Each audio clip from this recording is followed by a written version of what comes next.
Here comes the rain for our friends here across the Philippines. We have a tropical wave increasing showers for parts of Mindanao over towards Visayas. Been talking about this for a few days now. Not only the tropical wave, but if you pull back the picture, you can see the leading edge of our next cold surge, which is going to be setting up increasing showers here. And that interaction between our cold surge and that tropical wave is going to kick up some decent showers here for parts of Visayas and even over towards central and northern areas of Luzon. So I'm meteorologist Robert Speta. Let's talk about this a bit more here. So first off, let's take a look actually at our satellite picture here. A little bit more detail, because here's your tropical wave down towards the south. You have that convection flaring up, and that's already running over places like Siargao, extending into parts of Visayas, including around Tacloban. You're seeing an increase in showers, while you do have that leading edge, is that cold surge I mentioned, right in here. Now, both of these are not going to be singletary. They're not alone in the sense of a tropical system developing or anything like that, nor is the cold surge going to be the issue in itself. Actually, by the time this gets further towards the south, this is going to be less of a cold front. See how as I keep it offshore, and more of a shear line type setup. And I think shear line is better because you're not going to get as much cold air advection. So don't expect temperatures to drop, but the instability is here. So look at this, Friday, Saturday, and the Sunday, increasing showers for the Bicol area over towards Manila.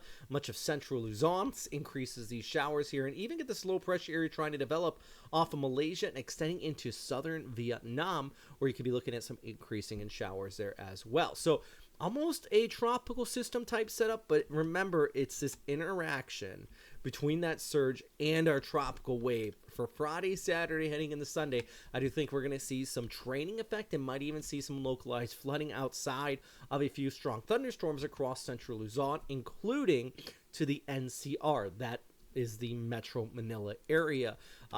Friday and Saturday, anticipate scattered showers, locally heavy at times, could be problematic even for people traveling via ferry, especially on some of the roadways out here. But look at the rain totals over the next few days. This is based on the ECMWF guidance, indicating the areas in red upwards of 200 to 300 millimeters of precip around Legazpi, eastern areas of Leyte, and extending over here towards the Metro Manila area, or at least around the NCR. So a lot of rain in our forecast into central and southern Luzon, enough to cause a bit of flooding. As I mentioned the waves a second ago, there is some big surf coming in with this too, not because of the storms themselves, but more or less that cold surge cascading those long period swells across the Philippine Sea and also the West Philippine Sea. It's going to be some big waves out there, so anybody that travels out in that area, even over towards the Sulu Sea, it's going to be a rough go. But the big topic is going to be this training effect. You can see this here Saturday and Sunday as this all lifts towards the north,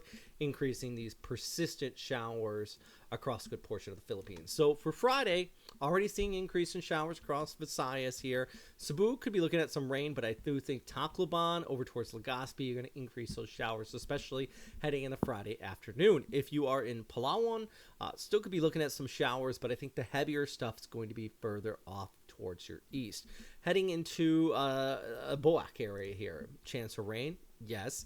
But Manila 28 for the high, low of 26. That is an indicator when you have the high and low temp very close to each other in the tropics.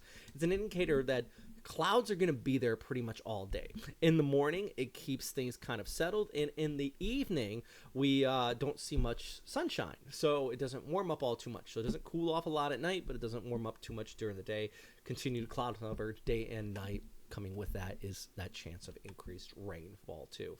And then we look at our Friday forecast here for northern Luzon. I do think region 2 still could be looking at the chance of some precip too. But no, before any storm system arrives, doesn't have to be a tropical cyclone. Your information through those official sources, more so always, but especially in an event like this, I don't want people caught off guard. Storm system like this doesn't get the hype that it typically does when you're talking about a hurricane or a typhoon, I should say, excuse me. But they still can be problematic. So make sure your friends and families know that, water levels could rise over the next few days if you are in one of these areas that I'm talking about that is could be impacted. Big shout out to our Patreon members who support this channel. I can't stress enough how much I love you guys and how important it is for your support. For me to be able to continue to do these updates, One day I really want to make this a full-time job. I don't know if that'll ever come, but if it does, it would be purely due to your support. Also, subscribe. Hit that subscribe button. That does go a long way, believe it or not. It's a little weird, but it helps with the algorithm. So, shout out to you guys who all support the channel. Here's Tomoy the Weather Cat. He's sitting here, such a good boy. As always, thanks for watching. And of course, stay safe out there, friends. Say hi, Tomoy. Okay. That's what he said.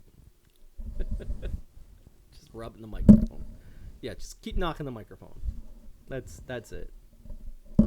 Oh, yikes.